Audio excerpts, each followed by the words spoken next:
Bedwars finally got an update, and let me tell you, it's really good. On May 3rd we got this forum post showcasing the update. We're gonna go through all of it and I'll give my personal opinion on it. Stay to the end, because at the end of the forum post there is something really cool that could possibly revive Bedwars. The first thing we got is 2 new practice modes, Pearl Question and Ball Practice. They're just what they sound and they're not anything special, and I think they're kinda useless. Just think about it, how often do you need a Pearl Quetch or use a bow in Bedwars? If you really want to learn how to Pearl Quetch or use a bow better, just play Skywars. We got 7 new maps, 4 of them are for solo and doubles and the other 3 are for teams. I haven't played them, but from the looks of it they look pretty cool. Obviously that doesn't make them good, but still at least they look good. We got 4 new quests, 2 daily, 1 weekly and also 1 reworked quest. The daily quests are Pain Insomnia, which requires you to break 3 beds, and Headhunter, which requires you to get 15 final kills. The rewards for completing them are 3850 Hypixel XP, 2500 Bedwars XP and Bedwars coins. And we also got a buff to the previous daily quests, and now they also give 2500 Bedwars XP as a reward. So this means that every day we'll be able to get 1000 Bedwars XP from quests alone. We also got 1 new weekly quest. The quest is called Finishing the Job and requires you to get 150 final kills, and the rewards are 7700 Hypixel XP, 5000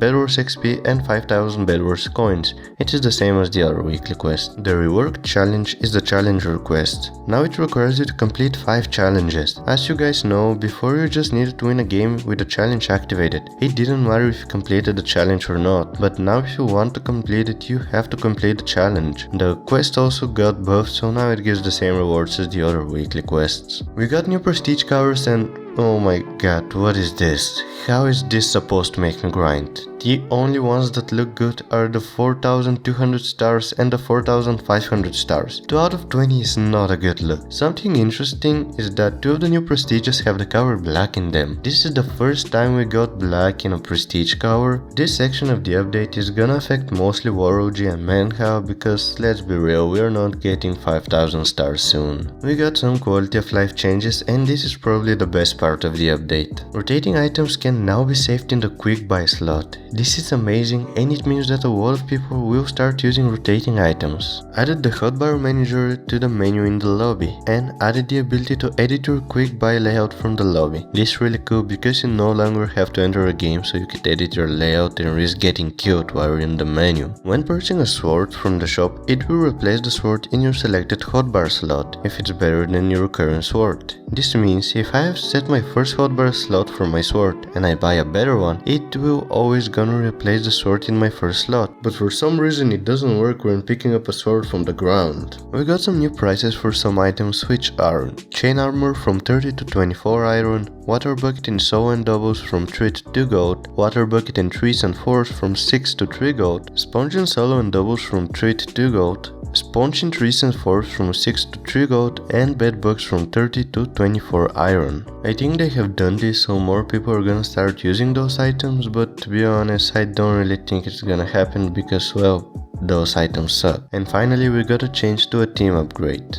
Upgrading your team force will now increase the total amount of resources it can carry at once. I don't know how to feel about this because yes, it makes Iron Force better, but I don't think anyone is gonna start using it.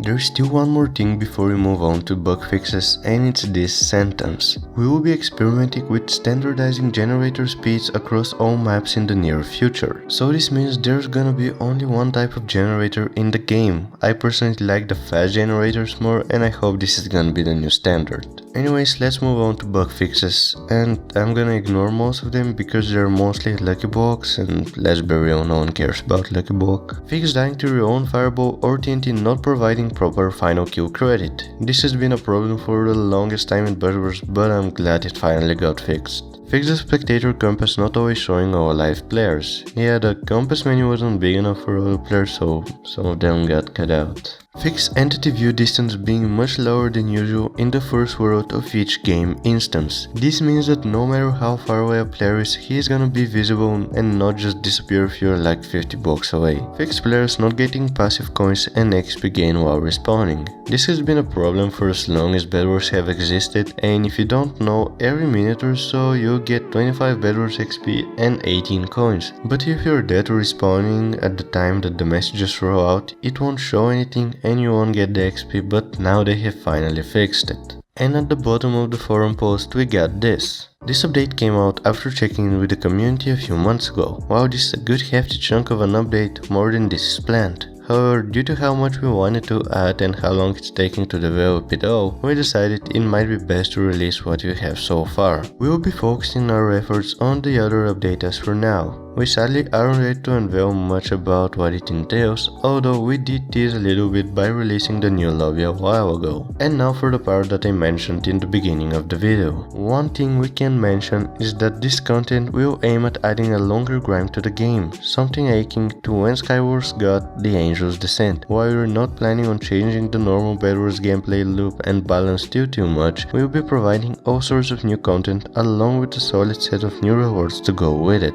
This is huge, and it means that Bedwars might be getting something similar to Angel's Descent and all sorts of new content and a solid set of rewards. Giving a grindy aspect to Bedwars, or than the prestige levels of course, is definitely a step in the right direction, and I believe that it can revive Bedwars. But what do you think about this update?